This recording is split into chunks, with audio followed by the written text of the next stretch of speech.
Marilah kita merendahkan diri di hadapan Tuhan Allah kita dengan mengaku dosa kita kepadanya. Kita berdoa.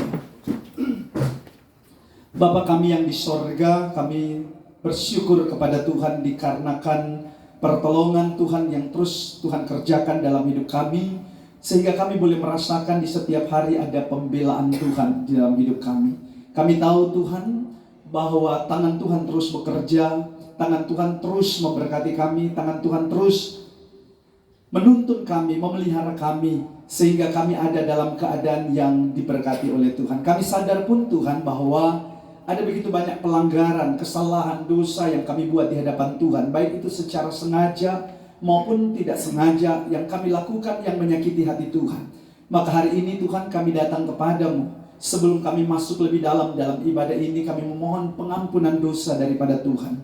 Karena kami percaya bahwa Kristus yang telah lahir ke dunia, Kristus yang telah naik di atas kayu salib, Kristus yang telah mengerjakan pengampunan dosa di atas kayu salib, sehingga kami menerima anugerah daripada Tuhan. Itu sebabnya Bapa Surgawi, biarlah kami semua yang ada dalam komunitas ini ada di dalam pembelaan dan penyertaan Tuhan di setiap hari.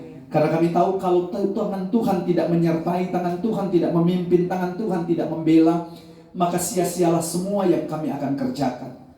Itu sebabnya dengan segala kerendahan hati kami mengakui segala dosa. Kadang-kali kami sebagai orang tua, kami terlalu mendikte kesalahan anak. Kadang-kala kami sebagai suami, kadang-kala kami juga terlalu otoriter terhadap istri kami.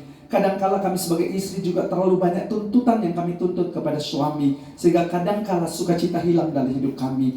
Tetapi hari ini kami percaya Tuhan bahwa surga terus intervensi hidup kami. Surga terus melakukan apa yang akan surga kerjakan di hidup kami. Sehingga kami tahu Tuhan bahwa sekalipun dosa kami merah seperti kain kermisi akan menjadi putih seperti salju. Sehingga kami percaya betul bahwa tidak sia-sia pengorbanan Kristus di atas kayu salib. Itu sebabnya Tuhan, kami pun datang kepada Tuhan dengan pengharapan bahwa Tuhan mengerjakan pengampunan atas hidup kami. Terima kasih Tuhan Yesus. Kami sadar, kami percaya tangan Tuhanlah yang sudah memberkati kami. Terpuji nama Tuhan.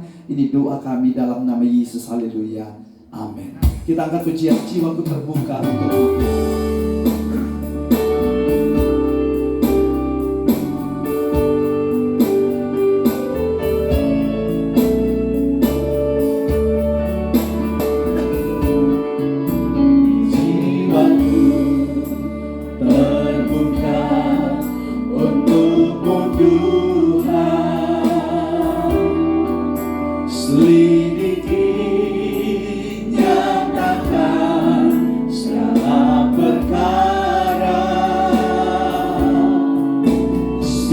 singkapkan semua yang berseluruh,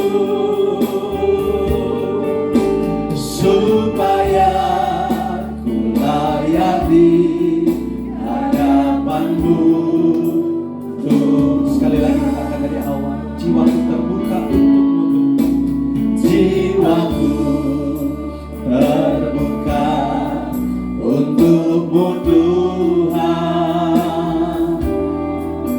Selidiki, nyatakan segala perkara, singkapkan semua yang terselubung, supaya ku layak di hadapanmu Tuhan. Saudara-saudara, jika seorang berbuat dosa, kita mempunyai seorang pengantara pada Bapa, yaitu Yesus Kristus yang adil. Ia adalah pendamaian untuk segala dosa kita, dan bukan untuk dosa kita saja, tetapi juga dosa seluruh dunia. Percayalah kepada Injil ini dan hiduplah dalam damai sejahtera. Kita angkat pujian, aku hendak bersyukur.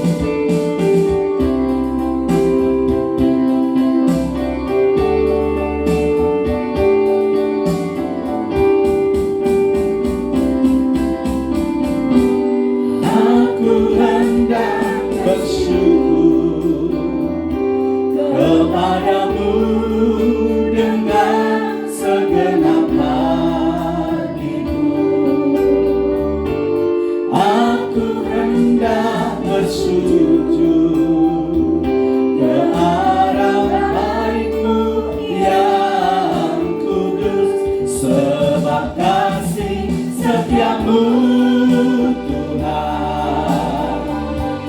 Sebab kasih setiamu, janjimu oh Tuhan, melebihi segalanya. Dan ku bersyukur, aku hendak bermasmur karena setiamu kepadaku. Oh, aku hendak bermasmur karena setiamu kepadaku.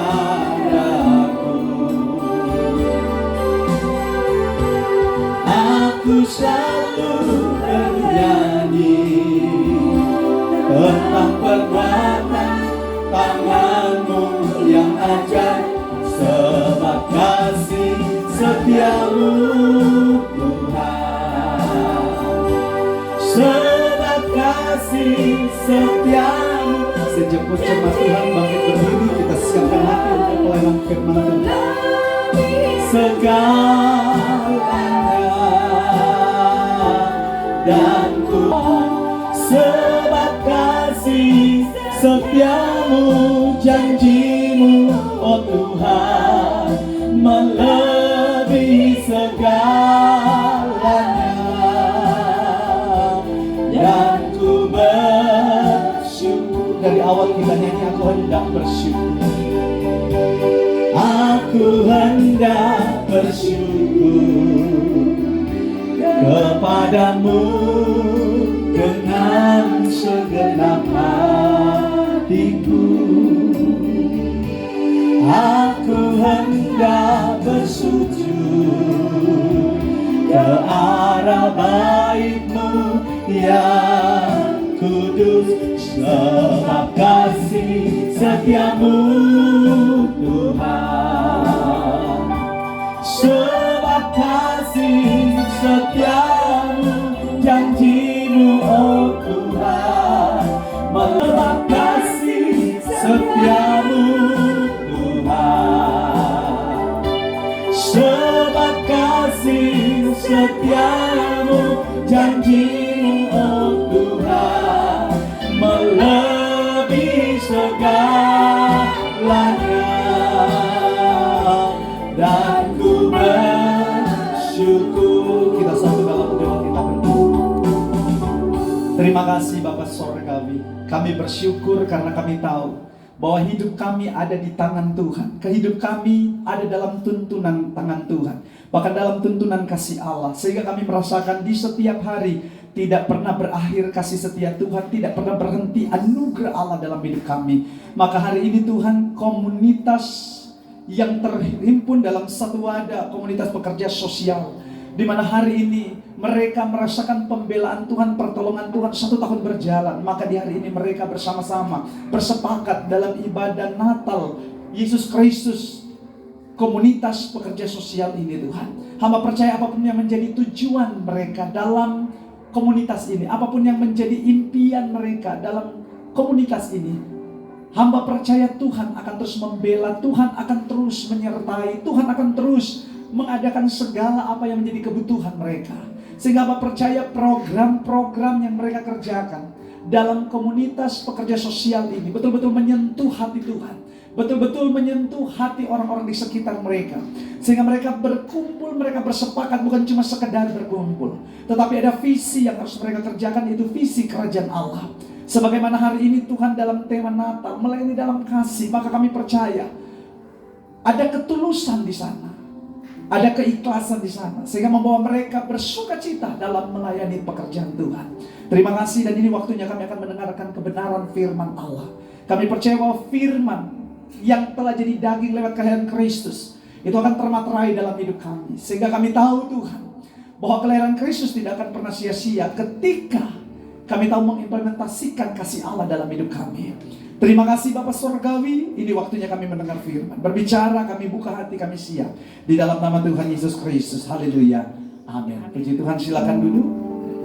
Kita akan mendengarkan firman Tuhan. Mari kita baca Alkitab bersama-sama dalam Yohanes pasal 3 ayat yang ke-16. Yohanes pasal yang ketiga ayat yang ke-16. Firman Tuhan bicara apa di sana tentang Yohanes pasal 3 ayat 16. Demikian bunyi firman Tuhan dalam Yohanes pasal 3 ayat 16. Karena begitu besar kasih Allah akan dunia ini, sehingga ia telah mengaruniakan anaknya yang tunggal, supaya setiap orang yang percaya kepadanya tidak binasa, melainkan beroleh hidup yang kekal. Saudara yang diberkati oleh Tuhan, Natal adalah program kerja Allah. Natal adalah bagian dari rencana Tuhan yang diperuntukkan bagi saudara dan saya. Kenapa saya katakan Natal bicara soal program kerja Allah? Karena Allah mengasihi saudara dan saya. Kenapa saya bicara tentang Natal adalah program kerja Allah? Karena manusia telah kehilangan yang namanya citra kemuliaan Allah. Manusia telah kehilangan satu hubungan dengan Tuhan. Putusnya hubungan manusia dengan Allah membuat Allah harus berinisiatif. Maka itu Natal tidak hanya bicara soal kelahiran Yesus di kandang Bethlehem, tetapi Natal bicara soal keselamatan atau salvation. Di mana melalui peristiwa Taman Eden, hubungan manusia dengan Allah putus. Dosa bukan hanya menghancurkan hubungan Allah dengan manusia, tetapi dosa membuat manusia kehilangan kemuliaan Allah. Jadi saudara, peristiwa Taman Eden adalah peristiwa yang membuat hubungan antara manusia dengan Allah hilang, putus. Komunikasi antara manusia dengan Allah putus. Yang kalau tadinya Allah bisa berbicara langsung dengan manusia, yaitu kepada Adam, tapi sekarang nggak bisa. Kenapa saudara? Peristiwa Taman Eden menjadi luka yang sangat luar biasa. Maka itu Bapak Ibu yang diberkati oleh Tuhan, waktu manusia jatuh dalam dosa, manusia lupa untuk berinisiatif datang kepada Tuhan. Ya tahu? Lupa, dan itu kadangkala dilakukan oleh manusia sekarang. Ketika ada kesalahan, lupa saudara. Lupa untuk berinisiatif. Tetapi saudara, saya percaya bahwa Allah telah menunjukkan kasih setia lewat pengorbanan Kristus di atas kayu salib. Dia mau membuktikan kepada dunia bahwa walaupun manusia lupa berinisiatif untuk datang kepada Allah, tapi kasih Allah kepada manusia tidak pernah terbatas. Maka Allah yang berinisiatif. Dia jadi manusia untuk saudara dan saya. Maka itu saudara, waktu saya tanya tadi kepada Pak John, apa temanya? Pak John bilang melayani dalam kasih. Kalau gereja kami melayani dalam kasih dan ketulusan. Saya percaya bahwa orang yang melayani dalam kasih, di dalamnya ada ketulusan. Sehingga dia memberi bukan karena terpaksa. Dia memberi bukan karena ada tujuan, tapi dia memberi karena ketulusan hati kepada Tuhan. Seperti apa yang dikerjakan oleh Tuhan. Waktu dia melihat manusia jatuh dalam dosa dan manusia tidak bisa berbuat apa-apa, lalu Allah melihat keadaan manusia dan Allah mengasihi manusia. Kenapa dia mengasihi? Karena dia ciptaan. Manusia adalah ciptaan Allah. Dan karena manusia adalah ciptaan Allah, Allah mengasihi manusia. Amin. Saya percaya saudara, kalau Bapak Ibu punya anak, lalu anak ini berontak dan dia lari dari rumah, saya percaya kita nggak akan tega membiarkan dia akan lari terus. Tapi kita akan kepikiran dan akan terus memikirkan, bahkan kita bawa dalam doa. Itulah bukti kasih. Jadi kasih dari Allah direalisasikan lewat kelahiran Kristus. Maka saya katakan, tujuan daripada kelahiran Kristus adalah yang pertama, karena Allah mengasihi. Itu sebabnya Alkitab katakan begini, karena begitu besar kasih Allah akan dunia ini, dia mengaruniakan anaknya yang tunggal, supaya barang siapa yang percaya kepadanya tidak binasa.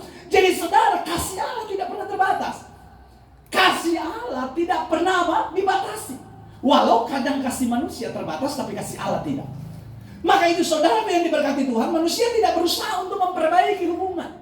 Manusia tidak berusaha atau tidak berinisiatif untuk datang kepada Allah dan memperbaiki hubungan yang rusak. Tetapi saudara, Allah sendiri, dia berinisiatif datang kepada dunia, agar dunia tidak dibinasakan.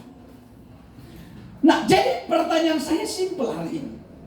Apa tujuan Allah mereinkarnasikan dirinya menjadi manusia? Yang pertama, karena kasih Allah kepada manusia.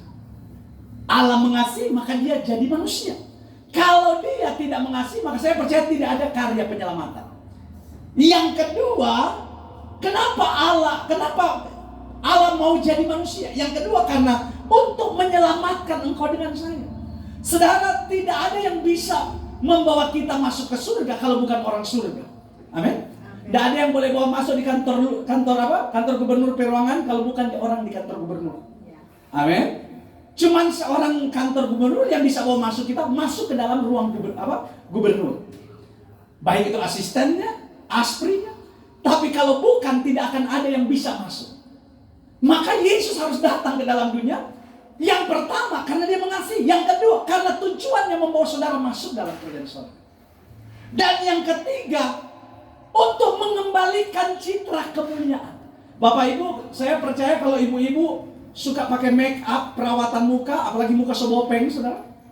Ya toh? Oh, berapapun doi dia keluar cuma kasih mulus. Sampai ada tuh produk apa itu lagi top-top, tiba-tiba ada yang komplain karena tadinya di muka awal sudah jadi mulus. Tapi dia 3 bulan ulang timbul tuh lebih parah. Gagal produk dia nama. Tapi kita bukan orang-orang yang gagal produk, katakan amin. Amin. Kita orang-orang yang dikasihi oleh Tuhan, maka apa? Dia datang untuk mengembalikan citra kemuliaannya pada saudara dan saya. Saudara kehilangan kemuliaan Allah. Sebelum Yesus datang, kita kehilangan. Tapi ketika Yesus datang ke dalam dunia dan kita meresponi kelahiran Kristus, maka kemuliaan Allah dikembalikan kepada kita. Sehingga kata firman Allah, kita menjadi serupa dan segambar dengan Allah, itu dipulihkan. Makanya Bapak Ibu yang diberkati oleh Tuhan, saya yakin betul bahwa orang-orang yang meresponi kelahiran Kristus dan percaya pada kelahiran Kristus adalah orang-orang yang siap, yang pertama untuk diselamatkan, yang kedua siap untuk dipulihkan agar mengalami yang namanya kemuliaan Tuhan. Dan yang kemudian yang keempat, apa tujuan daripada kelahiran Kristus? Yang keempat, memperdamaikan manusia dengan Allah. Maka itu saya bilang tadi, tidak ada orang yang bisa bawa kita masuk ke surga kalau orang bukan orang surga. Maka Yesus datang. Kemudian apa tujuannya? Dia perdamaikan kita dengan Bapa. Kenapa? Karena kehidupan kita, hubungan kita dengan Bapa rusak. Akibat apa? Peristiwa Taman Eden. Peristiwa Taman Eden benar-benar membuat hati Tuhan terluka. Tetapi saudara, kelahiran Kristus menghapus segala sesuatu yang apa? Melukai hati Tuhan. Sehingga apa yang terjadi? Kita bisa berdoa kepada Bapa. Amin. Kalau zaman dulu, imam-imam dulu mau berdoa, jangan masuk di ruang Maha Kudus. Kalau masuk ruang Maha Kudus mau mati. Kalau zaman dulu orang yang boleh masuk di ruang Maha Kudus yaitu cuma orang Lewi, dan itu cuma satu orang yang terpilih juga. Kemudian imam orang Lewi itu diikat dengan tali, dengan kain merah. Di ujung kain merah itu ada gring-gring. Lalu dia masuk ke dalam kemah, ruang Maha Kudus itu. Karena di situ Tuhan akan hadir. Nah, kalau senyap bunyi itu gring-gring, hela aja mati dia. Itu dulu. Mas sekarang orang enggak mau masuk ruang Maha Kudus pun orang tetap akan menikmati hadirat Tuhan. Kenapa? Karena tirai sudah terbelah dua. Kematian Kristus di atas kayu salib adalah tujuan akhir daripada kelahiran Kristus. Maka itu Bapak Ibu yang diberkati oleh Tuhan. Yang saya mau katakan buat Bapak Ibu bahwa kelahiran Kristus bukan cuma sekedar dia mengasihi, tetapi ada rencana-rencana yang lain. Salah satunya adalah keselamatan. Yang terakhir, poin yang kelima. Apa tujuan dari kelahiran Kristus? Kita lihat Yohanes 10 ayat 10. Minta kita baca sama-sama Yohanes 10 ayat 10. Kita baca.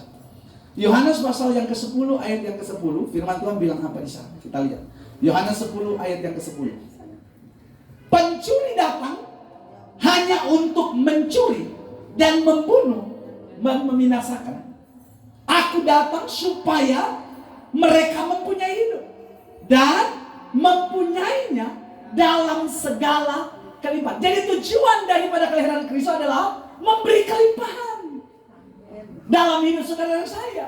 Bukan cuma karena dia mengasihi, bukan cuma karena dia mau menyelamatkan, tetapi dia beri kita kelimpahan. Kelimpahan apa? Sukacita. Maka jangan heran walaupun popoci kosong orang boleh tertawa. Karena sukacita, kelimpahan. Jangan heran walau ada pergumulan orang masih boleh tertawa karena sudah melimpah sukacita. Jadi dia beri kita kelimpahan sukacita, dia beri kita kelimpahan damai sejahtera. Biar pahit tua jauh, mar tetap damai sejahtera. Itu dia, mantap sekali. Ya loh?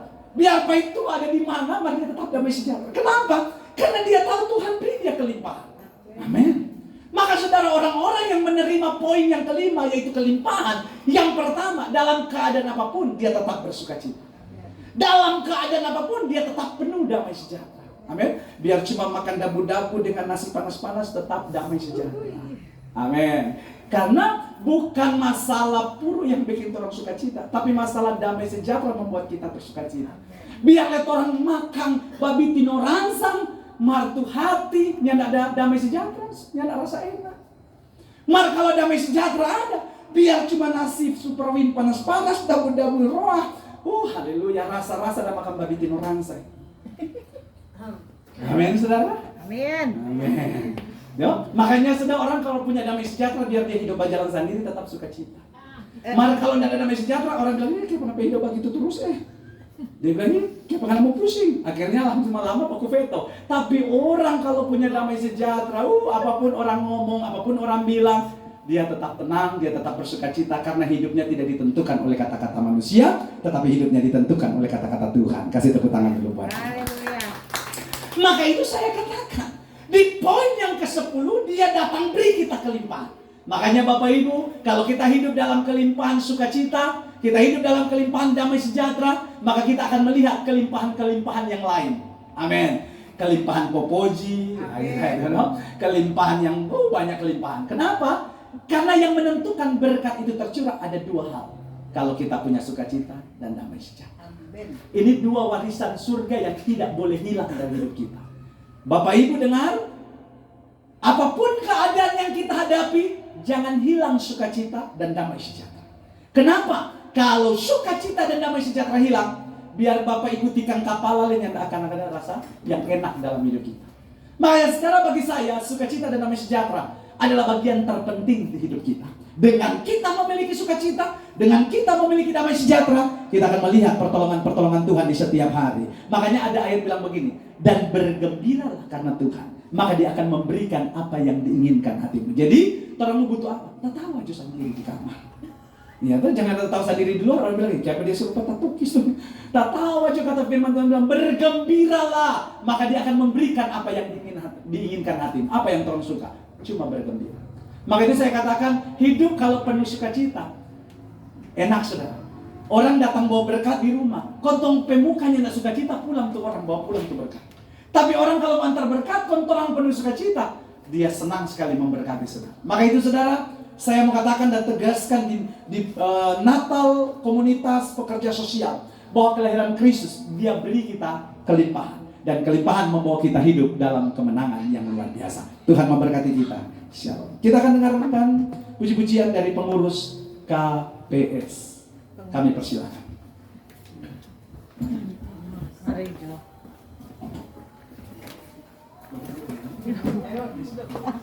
Tidak. Sini Jo ya. Apa turunnya ya?